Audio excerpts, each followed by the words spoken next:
Welcome to Best Life 30, your 30-day journey to creating the best life possible for yourself. You can just watch this video, or if you want to sign up for the entire series for free and get the companion bonus worksheets that go with this video, check the link in the description below. All right, so today is day 25, and we're going to learn how you can learn the skill of persuasion. Warren Buffett was doing the speech with Bill Gates about maybe 10 years ago, and he was asked by a college student, what can we do as students to make ourselves more valuable in the workplace? So you'd think Warren Buffett would say, learn how to pick stocks, learn how to investments, whatever he would say, right? Not what he says. He says, go out and take a course in sales and communication. Yeah, he did. Dale Carnegie changed his life. There you go. And that was the point. Because he took that. He says, I took Dale Carnegie, changed without that. You know what he'd be without that course? Yeah. He'd be the richest money manager in Omaha, Nebraska that no one ever heard of. Yeah, and he met his wife that way, the love of his life. Because without the ability to influence and persuade, you can't put yourself out there into the world and be known for what you really are. I'm incredibly nervous to talk in front of you because you've got to be one of the most formidable people that I've ever heard of or ever listened to or ever seen. So my question is, again, you're one of the best communicators that I've ever listened to. If I could be half as good at at communicating as you are, I would be set. How can I teach myself to do that? Practice. Really, there's a couple of things. It helps to read a lot. It really helps to write.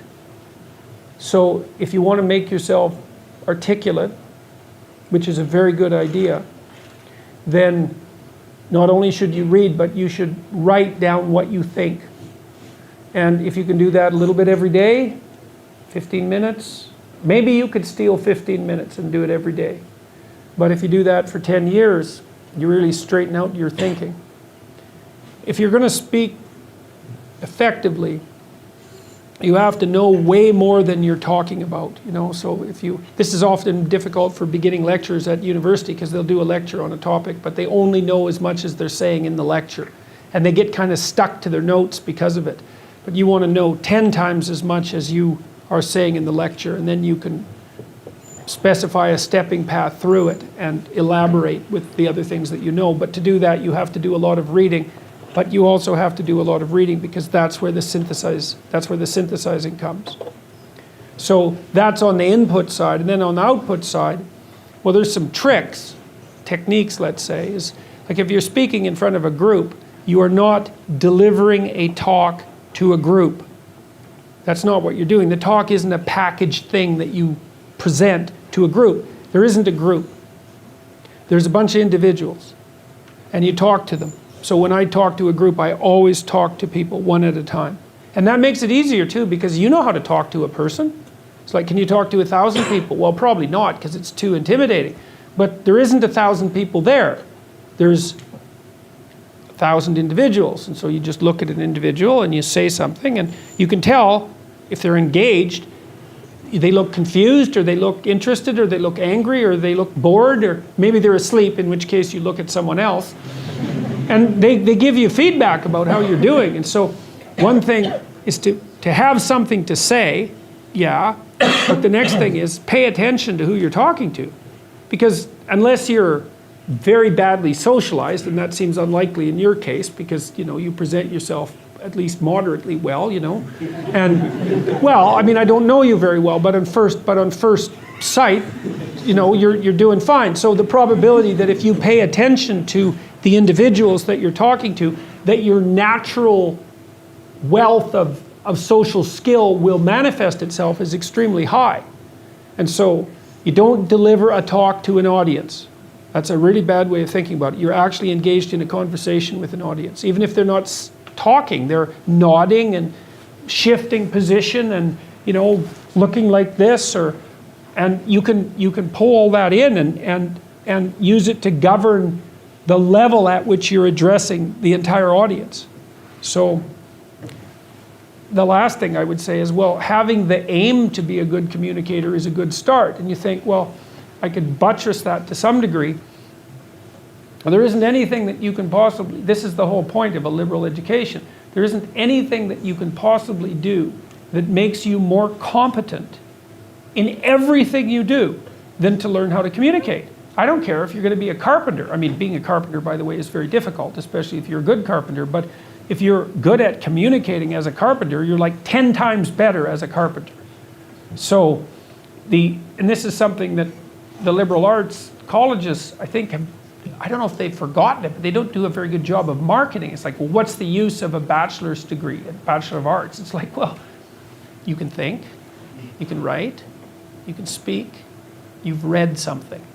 It's like, the economic value of that is incalculable. The people that I've watched in my life who've been spectacularly successful they have skills. Clearly, that's a minimum precondition. But they're also very, very good at articulating themselves. And so whenever they negotiate, they're successful. Well, that's kind of like the definition of success in life, right? You negotiate and you're successful. It doesn't mean you win. Because if you're a good negotiator, if you're a really good negotiator, everybody walks away from the negotiation thrilled. And so then people line up to do things with you. So, and that's all dependent on your ability to communicate. So, practice. Persuasion in anything. So if you want to persuade your children, if you want to persuade someone to take a look at your faith, if you want to persuade someone in business, if you want to persuade someone to help you in anything or help them in anything, it's real simple for me. Monster belief. And so you can't transfer to me that which you're not experiencing yourself, right? So you can't give me that. People are always trying to come up with a magic word, the magic close, the magic this. And there are words you should and shouldn't use in persuasion, no question about it, right? There are words that are more effective than other words. And clearly to be successful in any business, you need to know what those words are in your business. But the best persuaders, the best motivators, the best speakers, the best physicians, the best school teachers, the best parents are incredible persuaders. And what they do is they come from a monster place of conviction and belief that they can transfer you to, because people respond to energy much more than they do words. They respond to what they feel, not what they hear and see. Hear and see are real low-level influencers. Energy, spirit, transfer of energy is what people respond to. And so I'm cognizant all the time of getting in a state of total belief and certainty about what it is that I'm going to represent or speak on, if I'm speaking on stage about a particular topic, and then transferring that energy into people. And that seems generic or hokey, but it's actually what great persuaders do. In fact, if you're listening to this, you think of anybody that you know who's incredibly persuasive. They may have great words, they probably do, but it's something you feel from them, right? And that's the difference between a great doctor and a so-so doctor. Great doctor says, here's the prescription, you're out of here. Another one, is this going to work or not? I don't know. Another one, you leave there feeling that you're going to be healed, feeling you're in good hands. You feel their certainty, you feel their confidence. Same when you hear a speaker, if you're buying real estate from somebody. But it's not just buying things, it's a great pastor in a church. A great person, if you do TM, who's taught you TM, it's their certainty, it's the energy you feel. And so for me, it's always getting to, I have to really believe what I'm saying. I have to really feel it to transfer to.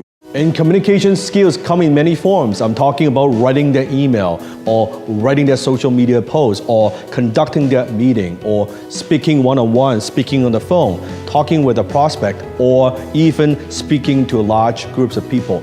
All those falls under communication skills. One of the things that I did that changed my life early on in my career is I joined Toastmasters to hone and develop my public speaking skills. I was also learning from a mentor to develop my copywriting skill, which is communication in the written forms. How to use words in print to persuade, influence somebody.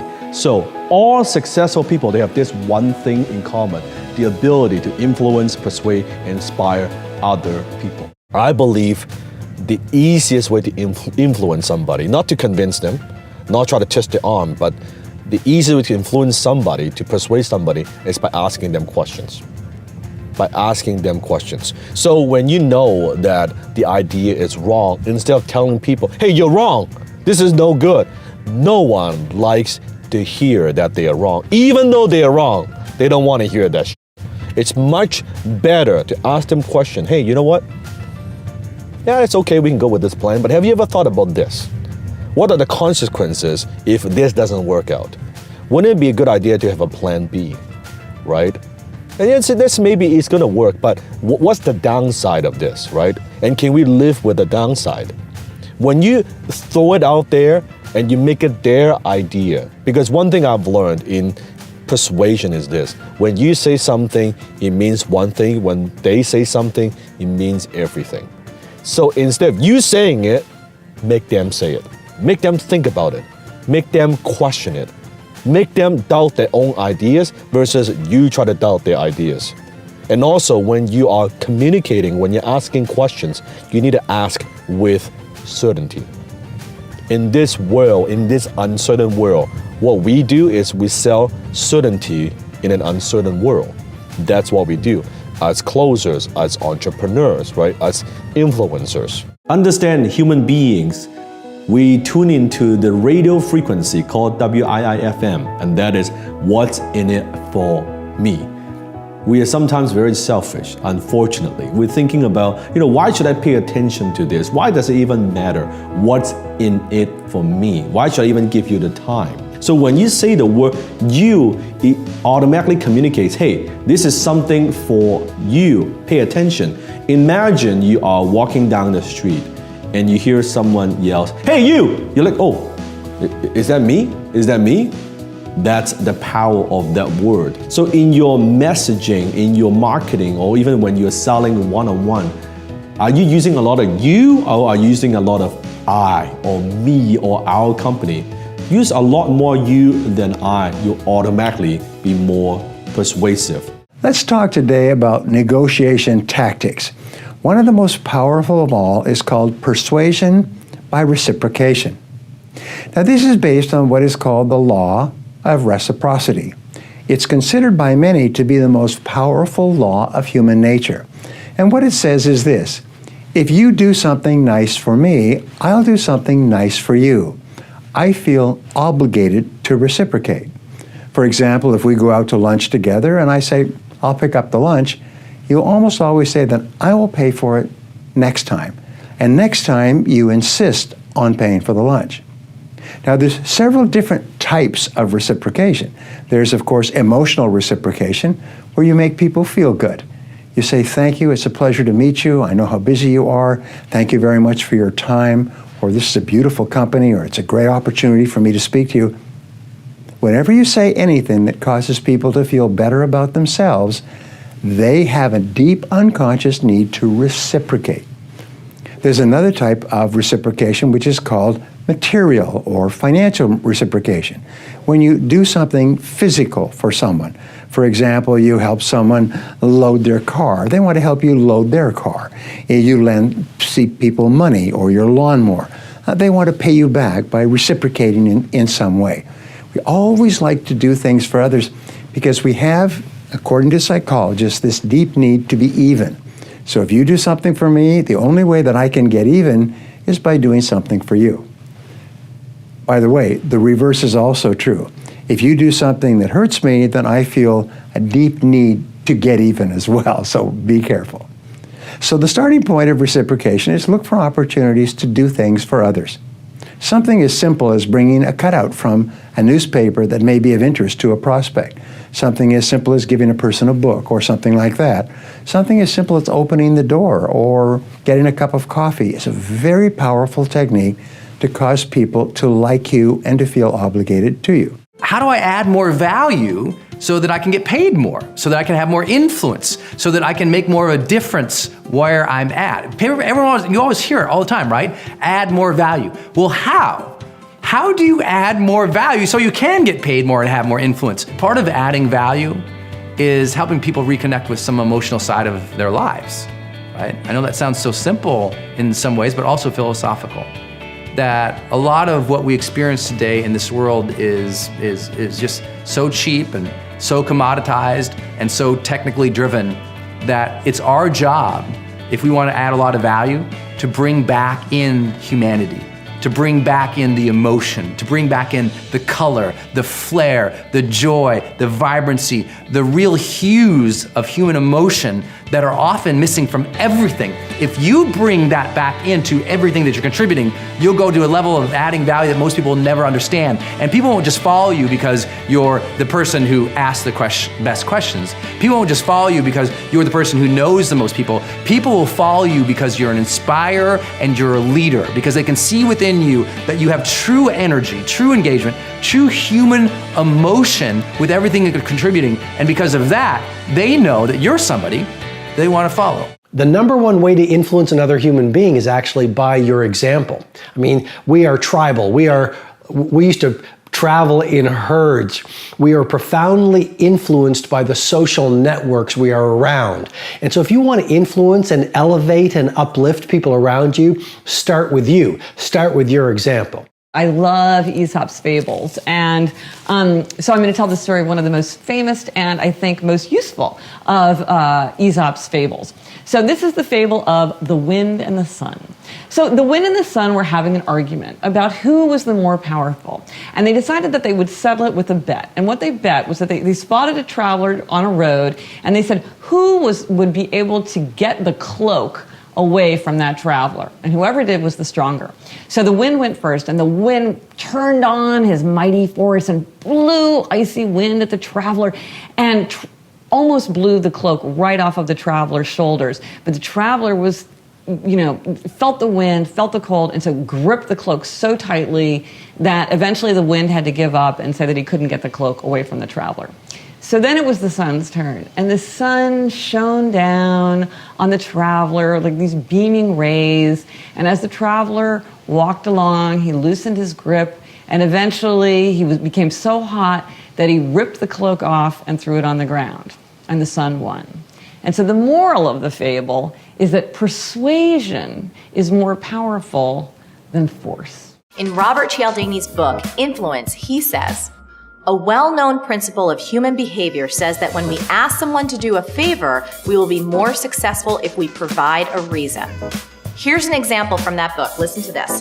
A woman was standing in line for a copy machine and she said, "Excuse me, I have 5 pages. May I go ahead of you and make my copies?" 60% of people said yes. Now listen to this. She tried asking a slightly different way. She gave a reason why.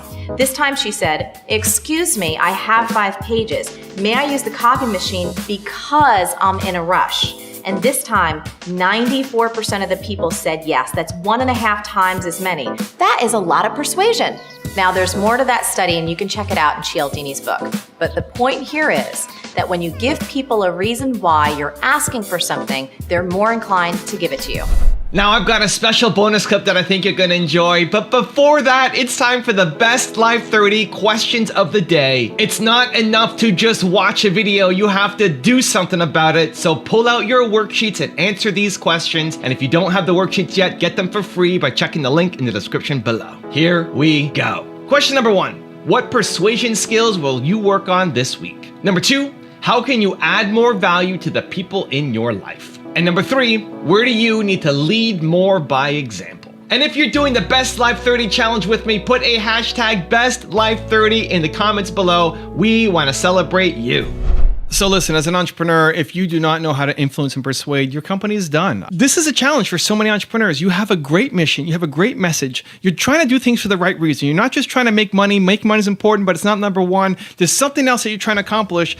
But because you don't know how to influence and persuade people, you can't get customers, you can't get suppliers, you can't get people to join your team, you can't get media coverage, you can't get the traction that you need because you cannot do this thing all alone. It's impossible to do any business all alone. Even if you're the only person in your company, you still need to sell to people, right? You still need the ability to be able to influence and persuade. And I love that. More than I love the term selling. I think people often associate selling with something negative, which it can be. It has a slimy connotation sometimes for some people, but the ability to influence and persuade. It doesn't mean you're pushing people to do something that is against their own best interests. It's the exact opposite. I mean, you can use influence and persuade to hurt people. I want you to use it for the positive. What I do all day long is just see people and their genius level talent. I see you as being Michael Jordan level talent at whatever it is you want to do. You have that ability, and my entire goal is to move you from where you are right now with these limitations and this belief system to playing up here, to playing a bigger game. It's why I make these videos every single day. And hopefully I'm able to move enough of you that it makes a difference. And so I want that same thing for you. You want to make a powerful, positive impact in the world. To do that, you need the ability to move people. You need the ability to influence and persuade, or your company is not going to go anywhere. So let me give you 3 simple ways on how to do it for your company right now. Number 1 is transfer emotion. You have to understand, this is where so many people get locked up. It's not about the specific words that you say, it's about transferring emotion. It's about you feeling something in here. You feeling that this is really important, and then making the other person also feel that it's really important. One of the best advice that I got from my agent who helped me with my YouTube channel and get better after thousands of videos was he kept saying, raise the stakes, raise the stakes, raise the stakes, make it more important, make me feel something. I was so concerned about getting the specific words out right that it came across as boring and memorized and robotic and without care. Where way more important than memorizing those words is the energy, is me feeling like this is important, because if I feel it, you guys will feel it too. If in whatever you're creating, especially if it's video content, but regardless, if it's video, if it's face-to-face, if it's written content, you have to feel the words. This has to be important. This has to be life-changing. If you feel that your message is life-changing, then it will be for some people. But if you are just so worried about getting the words out that every little mistake you freak out and you don't have confidence in your voice, you're going to lose. You won't bring people along.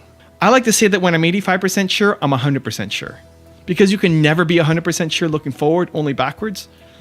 But why I go from 85 to 100 is because if you have confidence, then your confidence will bring people along board with you. If you're 85% and you act like 85%, people will tag onto that 15% of uncertainty, and they won't make a decision. Even if it's in their own best interest, even if they are letting themselves down, they won't act because you're uncertain. Because if you have uncertainty in the advice that you are giving, then they will have uncertainty and they won't do it. They won't take action. So the ability to influence, persuade starts, number 1, with the ability to transfer emotion, to transfer energy, to transfer certainty. You have to feel the message first, and then they will too. Tip number 2 is study people who are great at it. Just like any other skill that you want to learn, study the people who are great at influencing and persuading. And here's the side note to it, even the people who you hate. So Jordan Belfort is a great example. I think of all the videos and all the people that I do, Jordan Belfort gets amongst the most hate because of he went to jail. People don't like that I featured a criminal on my channel. Great. There's a lot from all the people that I profiled that I don't want to learn from. You know, I may not want to be a father like Steve Jobs, but there's a lot that I can learn from him. Whether you completely hate Jordan Belfort as a man or not, you can still learn from him. If you love Jordan Belfort, great. If you hate him, great. When you can unbox yourself to say, I'm only going to learn from this kind of person, this really limited way of learning. That's the only way I'm going to learn, and say, I can learn from anybody who could teach me. And even if I absolutely hate that person, they still have something to teach me. I'm gonna ignore all the stuff that I hate from them, and I'm gonna take that one thing that's gonna make me better. When you can learn to learn from the people that you hate, that's when you really grow, because they might have one thing that can make you the best version of you, and that's the only thing that you should be focused on. And tip number 3 is to practice, practice, practice. The more you do it, the better you're gonna get at it. Like everything else ever. Always use the ability in even little tiny micro situations, whether it's with your brothers or sisters or kids or parents or spouses or boyfriends or girlfriends or classmates or customers or partners or suppliers or investors. Always try, always push things a little bit more. Think about what you want from them. Here's the game that I always play. What's in their best interest? The person who I'm talking to, what's in their best interest? I try not to be a little Evan voice on their shoulder. I try to be the best version of them on their shoulder. I try to tell them the thing that they should be telling themselves, that they want to be telling themselves. And I give them the confidence to be able to go off and do the thing that they want to do. And so when you catch it, when you recognize it, when you see that this person is letting themselves down in some way, when you see that this is the thing that they should be off and doing, then you may not need to go hardcore on them and freak out and rage on them. Practice, take your baby steps, but just practice doing it. Try some of the techniques that you've learned. Try transferring better emotion, try modeling more success, and see what technique suits really well for you. And the more you practice, just like everything else, the better you're going to get. I think this is a skill like everything else. I think it's a skill you can learn. I think if you tell yourself that you suck at influencing people, then you will, forever and always. But if you say, you know what, I may not be good at it right now, but it's a skill that I want to learn, then you can get better at it. If you want to join the Best Life 30 Challenge, click the link right here below me. Or if you want more videos on how to persuade more effectively, check out the playlist right there next to me. Continue to believe, and I'll see you soon.